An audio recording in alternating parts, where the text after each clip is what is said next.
Hi guys, Paul Dexter here. Well, there is a lot going on in Jetbuilt as usual, and I'm here to tell you all about it, so let's go.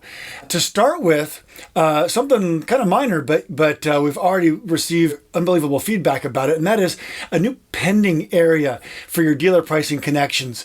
As you drag in price sheets to become connected to these vendors, you see a list of anything pending, and you can see that status, whether it's waiting on the vendor to reply or it's waiting on some information. There's a messaging system internal now that the data team can ask you questions about, and you can reply back. So check that out. Next up is project registration. It's a big one and it's very exciting. We showed this at ISE in Barcelona. It's part of our Bridging the Silos campaign to really help you connect those bridges. You work in isolation with so many other parties on an AV project, and there's really no reason for that in 2023. That's kind of old-fashioned. We're not trying to change the way anything is done. We're just trying to facilitate better movement of these things that already happen. And project registration is one of them.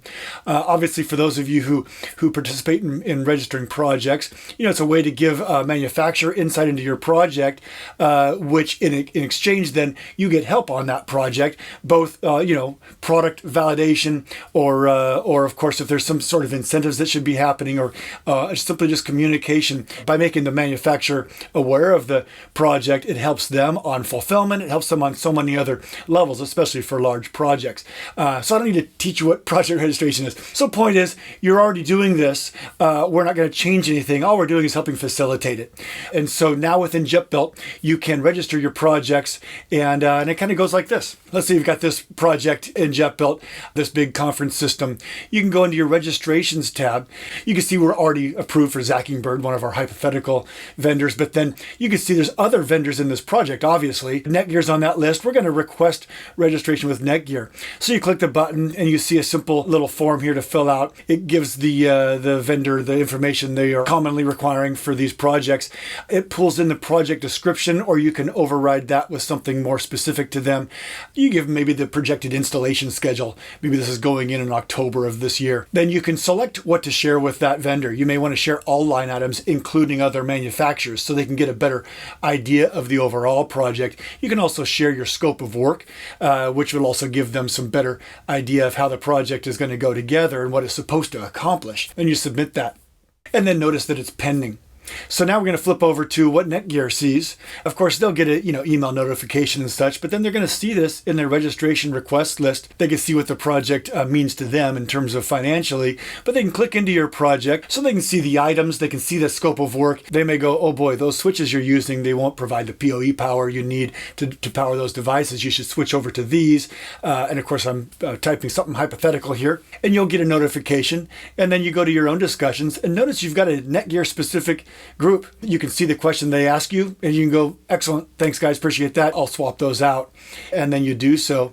And then it goes back to Netgear. They can see your reply. They can see that you swap those items out, and they can get back into the project and they can view the items. Again, they can filter by rooms and systems just like you can. They can make a judgment that this project deserves a little extra incentive, perhaps a little bit of an extra discount or free freight, something like that, other considerations. Perhaps there's a particular item that they want to incentivize. They can discount just a particular item.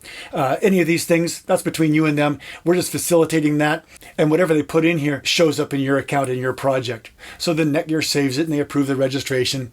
And then back in your environment, you can see that the Netgear registration has been approved. You can see whatever considerations they may have given you. You can see the discussion thread, which remains long-term, and you go about your business. While this works with Jetbuilt's true partners, it also works with any, as of now, non-partner through a hybrid method. Clicking any of those setup and request buttons allows you to type the email address of the people that you've been sending your registrations to for years.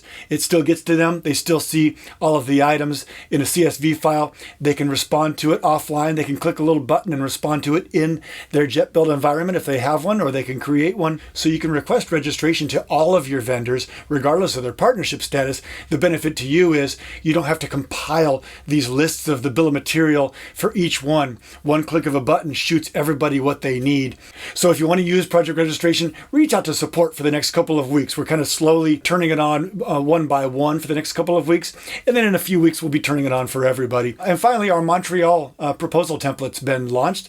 So we've got San Francisco, Dallas, Copenhagen, and now Montreal. So it's another new interesting look. Of course, all of our templates are a starting point that you can take off and take them all sorts of directions. But it's a nice, interesting starting point for your proposal. So feel free to give that a look. I guess that's about it. So until next time, this is Paul Dexter signing off.